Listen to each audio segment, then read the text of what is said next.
Assalamualaikum warahmatullahi wabarakatuh, Pak. Oke. Perkenalkan kami dari Universitas 17 Agustus 1945 Surabaya. Kami dari kelompok 4 ada tugas makalah penelitian dengan tema implementasi tingginya timbunan sampah di Surabaya. Sebelumnya dengan Bapak siapa? Supriyadi. Bapak Supriyadi.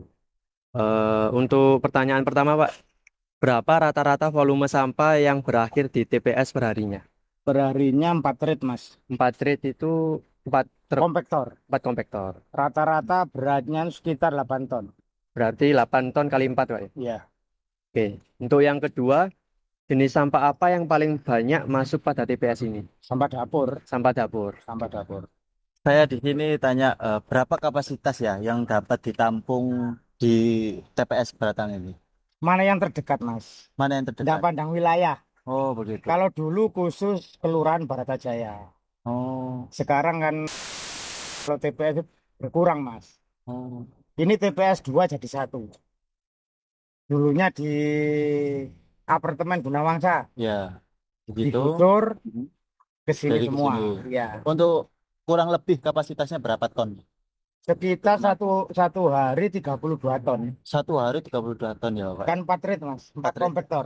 Oh, iya, iya. Itu menurut Bapak ini apa penyebab utama sampah di TPS ini cepat menumpuk? Ya banyak wilayah, Mas. Banyak wilayah yang Iya, banyak wilayah. jadi satu gitu ya. Iya, betul. Oh, baik. Lalu untuk kendala apa sih Pak yang paling sering Bapak temui saat menangani sampah di TPS ini? Kalau kendala ya pengangkutan. Hmm, Kadang ada lambat, lihat kondisi jalan, pembuangan kadang macet. gitu.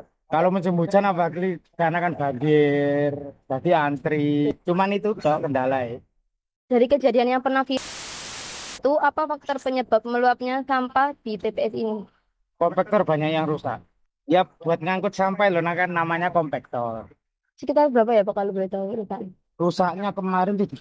17 kompaktor. Iya. Oh, Untuk pertanyaan ketujuh, apakah SWK Batang, Binangun, dan SWK RMI termasuk penyumbang terbesar TPS ini? Maksudnya SWK penyumbang sampah. Kita Kalau nanya.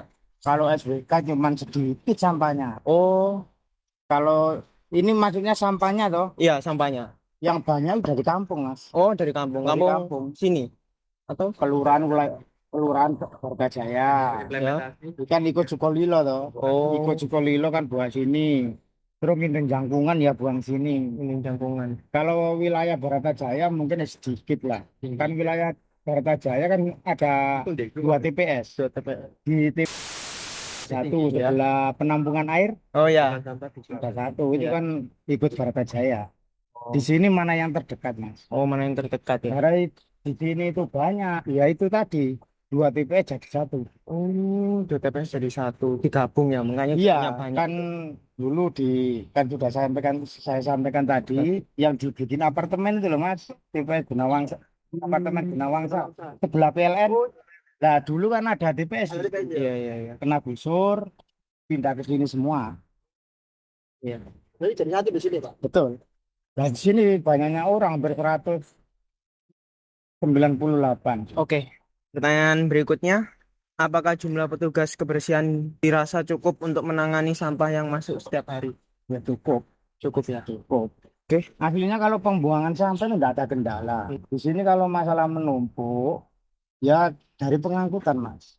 Kalau pengangkutan lancar, nggak sampai nunggu di sana macet, pembuangan antri, Iya, iya. kondisi jalan macet itu cuman itu tok wes. Itu ya, Mas. Iya, apalagi musim hujan. Baik Pak, yang pertanyaan yang selanjutnya, apakah sarana dan prasarana pengangkutan sampah sudah memadai? Sebetulnya memadai, tidak memadai. Tadi nggak ada yang kurang. Nggak ada. Kemudian, apa saran Bapak kepada pemerintah atau dinas kebersihan untuk membantu mengurangi timbunan sampah di TPS? Ya ini mah, ya masalah dikembalikan lagi ya masalah pengangkutan. Dulu sini kan mobilnya 2, Mas. Jadi estafet. Satu berangkat, satu datang. Dulu. Sekarang mobil satu naruh 3 komplek. Terus bantuan cuma satu. Itu kendalanya. Oh, Ya saya minta ya mobil 2 kayak dulu lagi. berarti kurangnya transportasi gitu Pak. Pengangkut apa? Kurangnya kayak yang mengangkut gitu ya. Iya, kendala cuma itu. Di sini kalau disamakan dulu cepat mas. Nggak terlalu banyak. Ini mas, sekarang itu bikin TPS itu susah. Kan Pemkot juga mau bikin di sebelah sekian kali. Tapi sama warga nggak boleh. Di pojok perumahan Intan mas, kan pernah bilang sama saya. Dekat apalagi dekat rumah sakit internasional. Oh ya. Tapi sama warga itu nggak boleh. Kan susah mas, bikin TPS itu susah. Pasti dikomplain. Ya. Banyak komplain lah. Kalau kendalanya cuman itu udah pengangkutan. Saya mintanya ya mobil dua kayak gitu. Cuman itu. Oke, baik Pak. Tapi belum direspon. Ya kalau bisa maknanya ya ajukan lah. Kalau Ya. bisa. Itu untuk TPS berata. Ya. Baik Pak, terima kasih sudah meluangkan waktunya untuk Ya. kami melakukan wawancara ya Pak. Ya. Semoga TPS ini semakin berkembang, semakin maju. Dan Pak, terima kasih. Ya.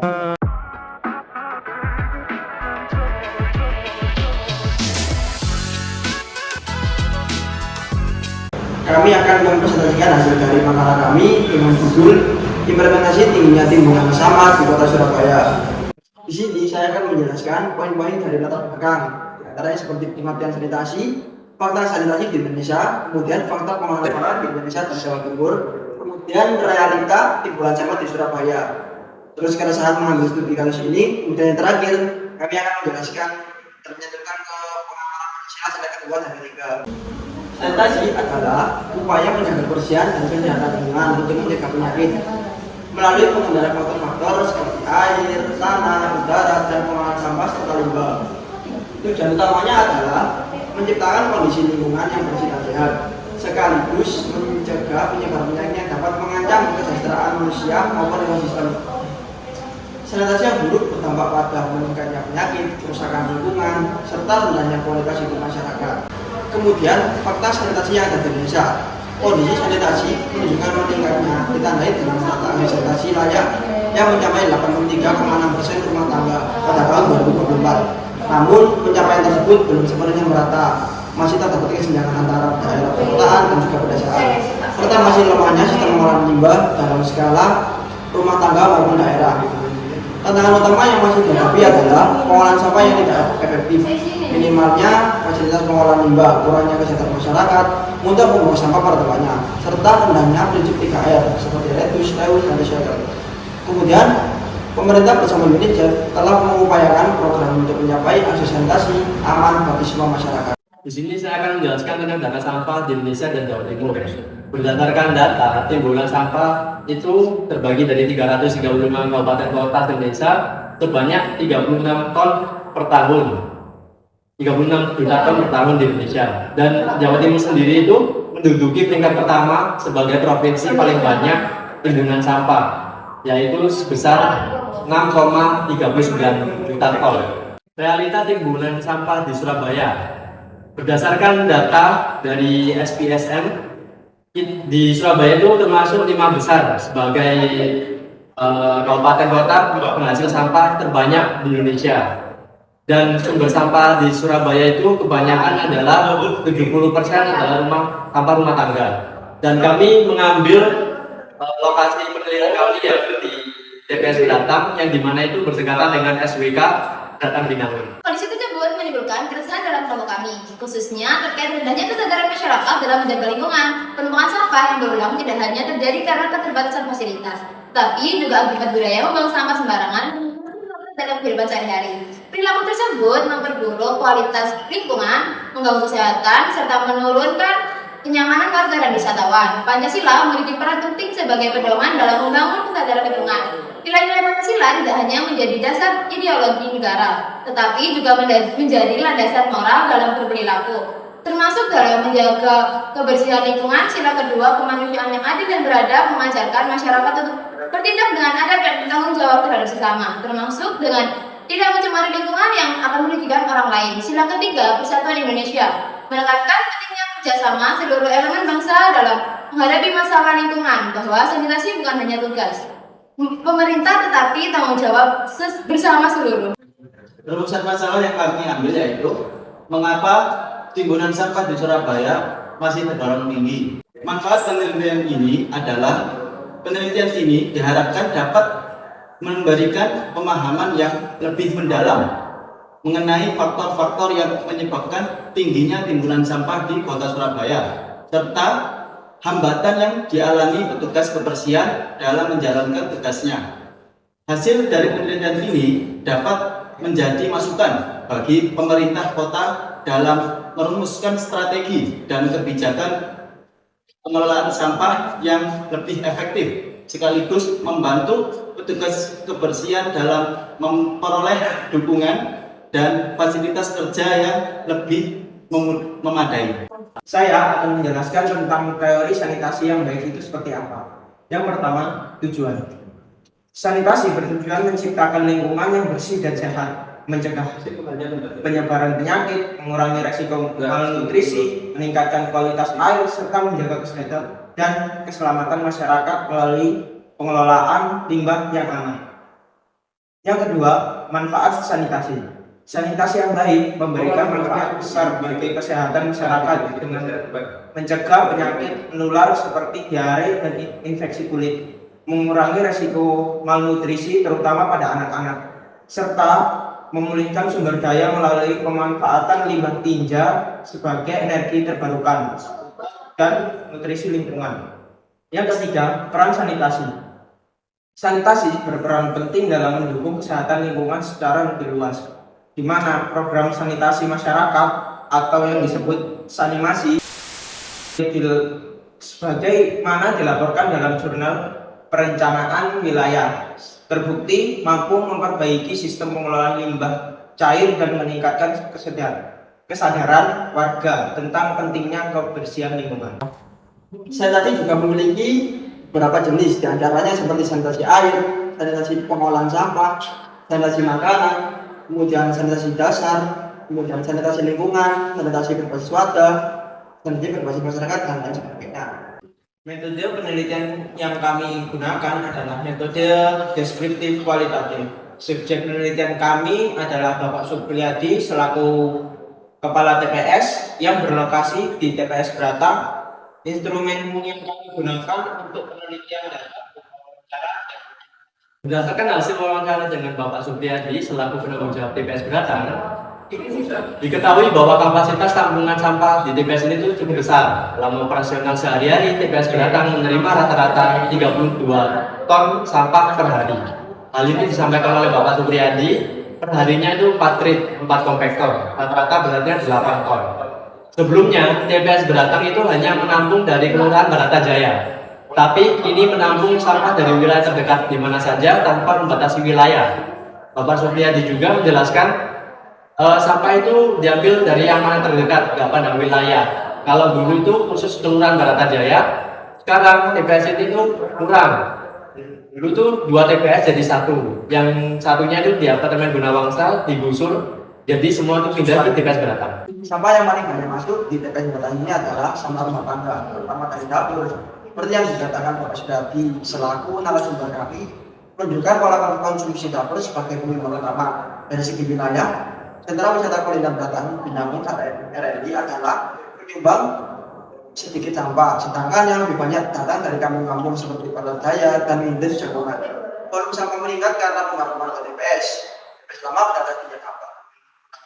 Jadikan satu ke TPS Beratang, sehingga semua sampah menumpuk di TPS Beratang seperti yang dijelaskan Pak Supriyadi. Pengelolaan sampah di TPS Beratang saat ini terhambat oleh keterbatasan armada dan kerusakan alat. Berdasarkan keterangan Bapak Supriyadi, sistem pengangkutan yang sebelumnya berjalan efisien secara estafet dengan 2 mobil, kini menurun menjadi hanya 1 mobil pengangkutan untuk melayani 3 kompaktor. Kondisi ini diperparah dengan kerusakan massal pada 17 jenis kompaktor yang ada. Hal ini sejalan dengan teori Syafruddin dan Rahmadi 2018 bahwa ketidakcukupan sarana pengangkutan dan fasilitas pemadatan secara langsung menghambat siklus pengolahan serta memperlama waktu penanganan sampah di lapangan. Faktor penghambat utama pengelolaan sampah di TPS Beratang adalah keterlambatan pengangkutan ke tempat pembuangan akhir atau TPA, bukan dari proses pembuangan di TPS itu sendiri, karena mobilitas armada sering terganggu oleh kemacetan jalan, antrean di TPA, dan banjir saat musim hujan. Seperti yang dijelaskan Bapak Supriyadi, upaya untuk menambah TPS baru juga terkendala oleh penolakan warga. Misalnya, rencana di sebelah tram Dakungan yang ditolak karena komplain dari perumahan Intan.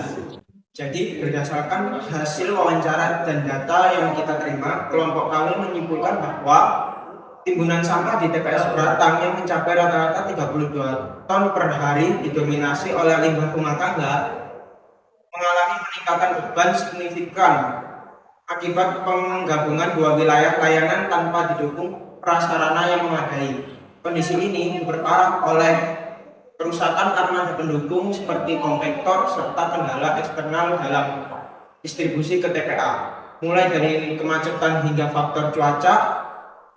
Meskipun diperlukan perluasan fasilitas, penolakan warga terhadap pembangunan TPS baru menjadi hambatan visual yang mengakibatkan penumpukan sampah terus menerus di lokasi tersebut.